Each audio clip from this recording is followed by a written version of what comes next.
दोस्तों आज की डेट में हर इंसान को बैंक में अपने लिए एक zero balance savings account open करना है। यानी आज की डेट में कोई भी मंथली एवरेज बैलेंस के चक्करों में नहीं पड़ना चाहता, क्योंकि मंथली एवरेज बैलेंस में ठीक है एक बार के लिए बंदा बैलेंस मेंटेन भी कर लेता है, लेकिन कई बार क्या होता है कि आपको पता नहीं लगता कि आपका बैलेंस ऊपर नीचे हो गया। मान लो किसी बैंक ने कहा कि 10,000 रुपये आपको मंथली एवरेज बैलेंस मेंटेन करना ही पड़ेगा, लेकिन अगर बाई चांस आपको खुद नहीं पता लगा कि आपका जो बैलेंस है वो 9500 रुपये हो गया बाई चांस, और आपको लगभग एक महीने तक नहीं पता चला, तो इतना ज्यादा एक तरह से पेनल्टी इंपोज कर देता है बैंक कि जैसे पता नहीं कौन सा गुनाह कर दिया। तो ऐसे केस में आज की डेट में कोई ये मंथली एवरेज बैलेंस के चक्करों में पड़ना ही नहीं चाहता। जिसको भी अकाउंट ओपन करना है बैंक में, जो भी सेविंग्स अकाउंट ओपन करना चाहता है, आज की डेट में हर कस्टमर ये चाहता है कि मुझे एक जीरो बैलेंस सेविंग्स अकाउंट किसी भी अच्छे बैंक में ओपन हो जाए। लेकिन यहां पे सवाल ये आता है कि किस बैंक में एक जीरो बैलेंस सेविंग्स अकाउंट हम ओपन कर सकते हैं। तो ऐसे केस में अलग अलग ऑप्शंस है zero balance savings account opening के, लेकिन इस वीडियो में हम आज की डेट में जो दो सबसे एक तरह से आप कह सकते हो कि सबसे कॉमन और सबसे अच्छे बैंक निकल के आए हैं जीरो बैलेंस सेविंग्स अकाउंट के मामले में, उन दोनों बैंक्स में कंपैरिजन करेंगे और फिर आपको डिसाइड करना है कि इन दोनों में से आपको कौन सा, यानी अलग अलग फैक्टर्स पे हम कंपेयर करेंगे।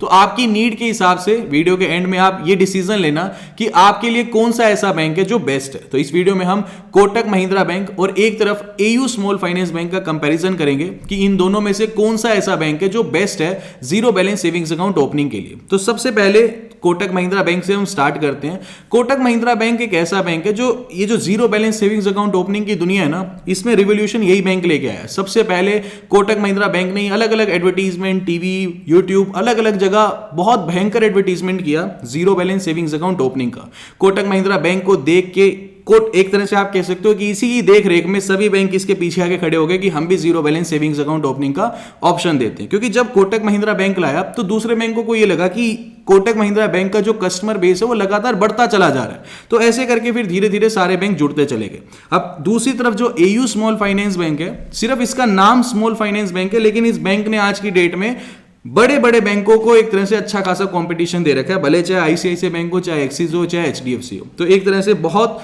जिसको बोलते हैं ना कि तेजी से उभर के आने वाला बैंक, वो है एयू स्मॉल फाइनेंस बैंक। सबसे पहले एक चीज होती है सेफ्टी। चाहे कोटक महिंद्रा बैंक हो, चाहे एयू स्मॉल फाइनेंस बैंक हो, दोनों डीआईसीजीसी से इंश्योर्ड है। यानी आपका 5 लाख रुपए तक तो 101% आरबीआई की सब्सिडरी बॉडी डीआईसीजीसी गारंटी लेती है कि 5 लाख रुपए तक तो आपका 101% सेफ है। तो अगर यही वीडियो के स्टार्टिंग में बोलता हूं कि अगर आपको लगता है कि कोटक या फिर एयू में आपका पैसा डूब सकता है या कल को ये बैंक डूब सकते हैं, तो इस केस में मेरी पर्सनल सजेशन ये है कि 5 लाख रुपए तक बैलेंस रखो, क्योंकि 5 लाख तक तो आरबीआई खुद गारंटी ले रहा है कि अगर ये बैंक डूब भी गए तो आरबीआई की जो सब्सिडरी बॉडी डीआईसीजीसी है ये अपनी जेब से आपको पैसा देगी। तो इस केस में सेफ्टी के लिहाज से पहली बात तो कहीं नहीं जाने वाले दोनों बैंक, लेकिन अगर फिर भी डर है तो कोई दिक्कत नहीं है, 5 लाख से ज्यादा बैलेंस मत रखो। तो सबसे पहले हम स्टार्ट करेंगे कोटक महिंद्रा बैंक के जो ये जीरो बैलेंस सेविंग्स अकाउंट है इसके फीचर्स है। तो एक बार देख लेते हैं कोटक महिंद्रा बैंक के सारे फीचर्स। कोटक महिंद्रा बैंक का ये जो जीरो बैलेंस सेविंग्स अकाउंट है ये अपने आप में Kotak 811 zero balance savings account के नाम से भी काफी फेमस है। तो सबसे पहले अगर मान लो आप इसमें अपना एक अकाउंट ओपन कराते हो तो जो आपको डेबिट कार्ड मिलेगा, उस डेबिट कार्ड की जो फीस है वो कोटक महिंद्रा बैंक चार्ज करता है 299 रुपए प्लस 18% जीएसटी। अब इसके अलावा ये आपको एक वर्चुअल डेबिट कार्ड सेलेक्ट करने का भी ऑप्शन देता है। आप इजीली वर्चुअल डेबिट कार्ड भी सेलेक्ट कर सकते हो। वर्चुअल डेबिट कार्ड की कोई भी फीस आपको पे करने की जरूरत नहीं है। अब एक चीज और मैं यहां पे रोक के आपको बताना चाहूंगा, चाहे आपको कोटक 811 का zero balance savings account open करना हो, चाहे एयू स्मॉल फाइनेंस बैंक का zero balance savings account open करना हो, दोनों के जो अकाउंट ओपनिंग के लिंक है वो नीचे आपको डिस्क्रिप्शन बॉक्स में मैंने दे दिए हैं। वीडियो के एंड में आप डिसाइड करना कौन सा बैंक अकाउंट आपको ज्यादा बेटर लगा, उस हिसाब से जैसे लिंक पे क्लिक करोगे अपनी बेसिक डिटेल्स एंटर करोगे और आपका वीडियो केवाईसी के थ्रू अकाउंट ओपन हो जाएगा। ब्रांच में, दोनों ही बैंकों में ब्रांच जाने की कोई दिक्कत है ही नहीं। तो यहां पे कोटक महिंद्रा बैंक पर दोबारा लौटते हैं। तो जो डेबिट कार्ड की फीस है वो 299 रुपए plus 18% GST. Virtual debit card select करोगे तो कोई भी फीस नहीं पे करनी पड़ेगी। अकाउंट ओपन मान लो आपने कर लिया, उसके बाद डेबिट कार्ड भी आपने ले लिया, तो उसके बाद सवाल ये आता है कि इस डेबिट कार्ड से आप कितनी ट्रांजैक्शन कर सकते हो एटीएम में जाके, यानी कितनी बार कैश विड्रॉल आपको अलाउड है। तो इस केस में जो आपके पास कोटक महिंद्रा बैंक का डेबिट कार्ड आया, अगर आप इस डेबिट कार्ड को कोटक महिंद्रा बैंक के ही किसी एटीएम मशीन में जाके स्वाइप करके कैश निकालते हो तो उस केस में महीने में अनलिमिटेड ट्रांजैक्शन फ्री है, कोई लिमिट नहीं है। लेकिन अगर आप इस डेबिट कार्ड को किसी दूसरे बैंक के एटीएम मशीन में जाके स्वाइप करके अगर कैश विड्रॉ करते हो तो उस केस में आपको 5 ट्रांजेक्शन फ्री मिलती है महीने की, और उसके बाद जो है आपके एक तरह से 20 रुपए हर ट्रांजेक्शन के लगने शुरू हो जाते हैं। लेकिन अगर आप किसी मेट्रो सिटी में रहते हो और अगर अपने कोटक महिंद्रा बैंक के डेबिट कार्ड से किसी दूसरे एटीएम की मशीन में जाकर कैश विड्रॉ करते हो तो उस केस में आपको महीने की सिर्फ 3 ट्रांजेक्शन ही फ्री मिलेंगी, उसके बाद आपको 20 रुपए हर ट्रांजेक्शन के लगने शुरू हो जाएंगे। अब एक सबसे जरूरी सवाल ये आता है कि चलो ठीक है, कोटक महिंद्रा बैंक जो है वो सेफ भी है, अकाउंट ओपन भी हो गया, डेबिट कार्ड, वेलकम किट सब कुछ आ गया। देखो वेलकम किट में इनिशियली आपको जो है सिर्फ और सिर्फ डेबिट कार्ड ही मिलेगा। अगर आपको चेकबुक, पासबुक चाहिए तो ये आपको ब्रांच में जाकर के रिक्वेस्ट देनी पड़ेगी। ऑनलाइन जब आप अकाउंट खोल लोगे वीडियो केवाईसी की हेल्प से, आपको कुछ ब्रांच जाने की जरूरत नहीं है। ठीक है, अब सवाल पे लौटते हैं कि ठीक है अकाउंट ओपन हो गया, डेबिट कार्ड आ गया, सारा प्रोसेस हो गया, तो जो मैं पैसा सेविंग्स अकाउंट में रखूंगा उसमें मुझे कितना रेट ऑफ इंटरेस्ट मिलेगा? तो सेविंग्स अकाउंट में जो भी आप पैसा रखोगे उसमें आपको 3.5% का interest rate Kotak Mahindra bank offer कर रहा है, जो कि एक मार्केट में अच्छा रेट ऑफ इंटरेस्ट है। यानी अगर आप एसबीआई से कंपेयर करोगे या फिर बैंक ऑफ बड़ौदा, जो भी सरकारी बैंकों के इंटरेस्ट रेट है उनसे कंपेयर करोगे तो काफी अच्छे 3.5% का इंटरेस्ट रेट। इसके अलावा फिक्स डिपॉजिट पे मुझे कितना रेट ऑफ इंटरेस्ट मिलेगा? तो कोटक महिंद्रा बैंक सिंपली ये बोलता है कि अगर आप 1 साल की फिक्स डिपॉजिट कराते हो यानी 365 दिनों की, तो उस केस में आपको 6.75% का interest rate Kotak Mahindra bank की तरफ से मिलता है। लेकिन अगर आप 390 दिनों की एफडी ओपन करते हो, यानी सिर्फ 25 दिनों का फर्क है, 25 दिन ज्यादा की एफडी ओपन करो, तो उस केस में आपको 7% का इंटरेस्ट रेट मिल जाएगा। तो आपको यहां पे ध्यान ये रखना है कि अगर मान लो आप कोटक महिंद्रा बैंक में अकाउंट ओपन भी कर लेते हो, उसके बाद अगर आप फिक्स डिपॉजिट कराने की सोच रहे हो, तो आपको एक चीज तो ये ध्यान रखनी है कि 364 डेज की एफडी बिल्कुल भी नहीं करानी, क्योंकि अगर एक दिन कम कराते हो, एक साल से एक दिन कम 364 दिन की, तो आपको सिर्फ और सिर्फ 6% का इंटरेस्ट रेट मिल रहा है। 365 दिन की कराओगे तो 6.75% का, और 390 दिन की कराओगे तो 7% का। तो बेस्ट ऑप्शन ये है कि 390 दिन की कराओ और 7% का आपको इंटरेस्ट रेट मिल जाएगा, क्योंकि ऑलमोस्ट एक साल ही है, और लेकिन इंटरेस्ट रेट में 0.25% का फर्क आ रहा है। तो ये कुछ फीचर्स थे कोटक महिंद्रा बैंक के। अब इसके बाद हम दूसरी तरफ चलते हैं, यानी एक बार हम एयू स्मॉल फाइनेंस बैंक के भी सारे फीचर्स देख लेते हैं। अब एयू स्मॉल फाइनेंस बैंक आज की डेट में सबसे ज्यादा तेजी से उभर के आने वाला बैंक है। इसके 2-3 कारण है। पहले तो इनकी जो एडवर्टीजमेंट है वो अगर आप देखो तो आज की डेट में बहुत ही ज्यादा अच्छी एडवर्टीजमेंट चल रही है कि देखो आपने ये देखा होगा कि जितने भी दूसरे बैंक है इंडिया में ना, वो क्या करते हैं, सेविंग्स अकाउंट में जो भी इंटरेस्ट रेट आपको मिलता है वो 3 महीने में एक बार आपको देते हैं। हालांकि देते वो कंपाउंडिंग इंटरेस्ट रेट है, लेकिन देते 3 महीने में एक बार है। लेकिन एयू स्मॉल फाइनेंस बैंक ये बोलते हैं कि जब आप लोन की ईएमआई हर महीने भरते हो तो आप सेविंग्स अकाउंट में जो इंटरेस्ट रेट है वो आप कस्टमर को हर महीने क्यों नहीं देते? एक बार आप इनकी ये वाली एडवर्टीजमेंट देखो। ब्याज, इंटरेस्ट, लोन पे तो इंटरेस्ट बैंक हर महीने लेते हैं, लेकिन सेविंग्स अकाउंट में इंटरेस्ट देते हैं 3 महीने में एक बार। ऐसा क्यों? एयू बैंक के सेविंग्स अकाउंट में इंटरेस्ट मिलता है हर महीने, मतलब साल में 12 बार। ऐसी इनकी एक और एडवर्टीजमेंट चल रही है कि जैसे दूसरे जो बैंक है ना, उनका एक चक्कर ये चलता है कि मान लो आपने दिल्ली में अकाउंट ओपन कर लिया, फॉर एग्जांपल आपने स्टेट बैंक ऑफ इंडिया में दिल्ली में अकाउंट ओपन कर लिया, और कुछ टाइम के बाद आपकी जो जॉब है वो हो गई मान लो बेंगलोर में हो गई, तो बेंगलोर के स्टेट बैंक ऑफ इंडिया में आप चले जाओ, 2-4 काम तो ऐसे लटका देंगे, वो ये बोलेंगे आपको कि ये जो आपके काम है वो आपकी होम ब्रांच में ही होंगे। यानी अब बंदा बेंगलोर से दिल्ली जाए, मतलब इतना वो बोल देंगे कि यहाँ पे काम नहीं होंगे। तो ऐसे में आपने अपने शहर में भी देखा होगा कि मान लो आपके शहर में 5-6 ब्रांच है किसी बैंक की, तो जिस ब्रांच में आपका अकाउंट ओपन है दूसरी ब्रांच वाले बोलते हैं कि ये सारे काम तो आपकी होम ब्रांच में ही होंगे।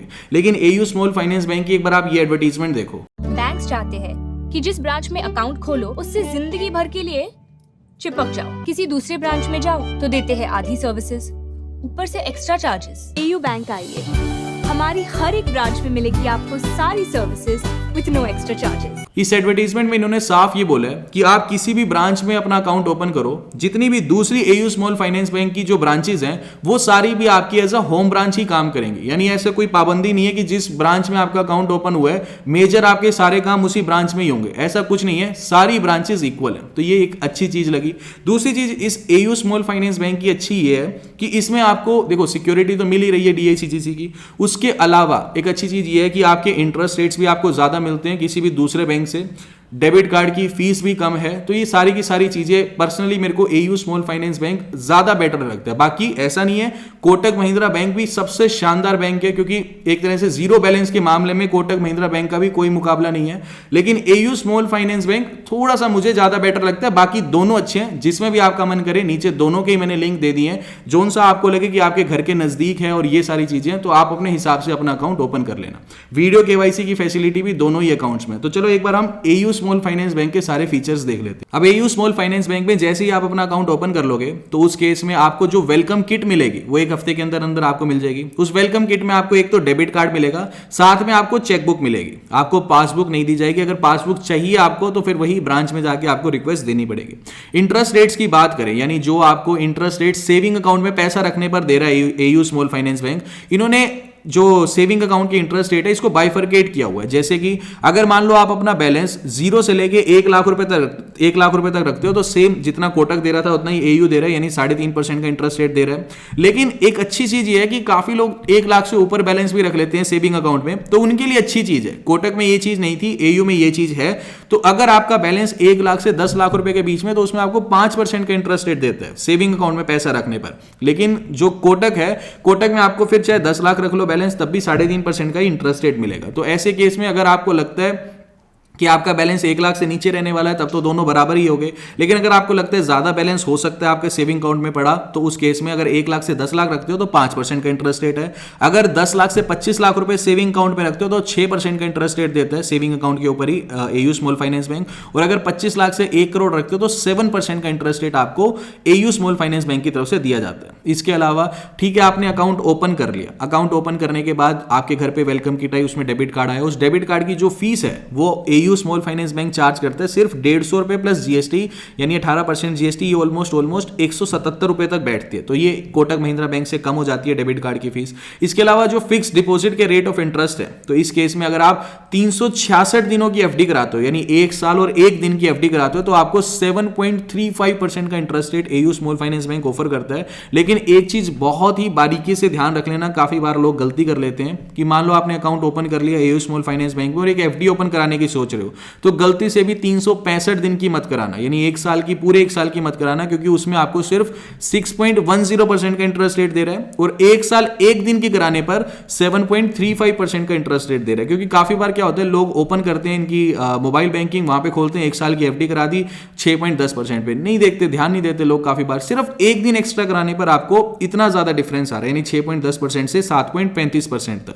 तो ये चीज आपको ध्यान रखनी है। अब इन सब के अलावा एक बार ये देख लेते हैं कि जो आपके पास एटीएम आ गया है उससे आप कितनी बार कैश विड्रॉ कर सकते हो। तो इस केस में भी अगर आप एयू स्मॉल फाइनेंस बैंक के ही एटीएम में जाकर के अपने एटीएम को स्वाइप करते हो तो अनलिमिटेड ट्रांजैक्शन फ्री है।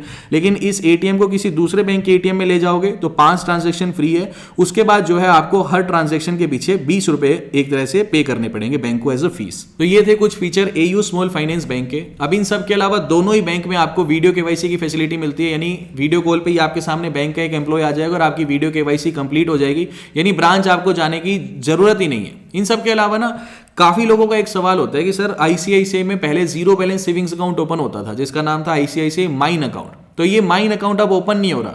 तो इसका सिंपल सा आंसर ये है कि देखो बहुत सारी वीडियो बनी हुई है, भर के वीडियो बनी हुई है कि ICICI bank 0 balance savings account बिल्कुल लेटेस्ट में लोग डाल रहे हैं, लेकिन ऐसे गलत वीडियो के चक्करों में मत पड़ना प्लीज।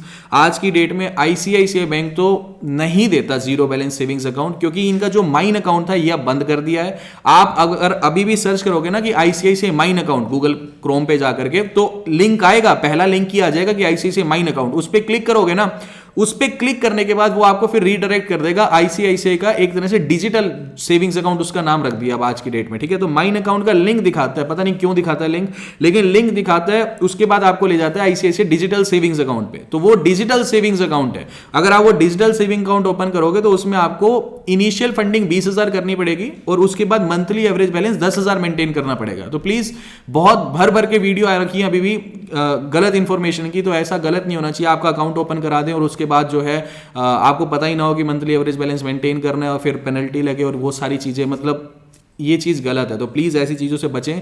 और आईसीआईसीआई बैंक आज की डेट में माइन सेविंग अकाउंट जो था 0 बैलेंस, वो आज की डेट में बंद हो चुका है। तो दोस्तों ये था एक छोटा सा comparison AU small finance bank का और कोटक महिंद्रा बैंक का। इन केस अगर आपका फिर भी कुछ डाउट है तो नीचे कमेंट करके आप मुझसे पूछ सकते हो। अभी के लिए this is the end of the video. Thanks for listening and thank you.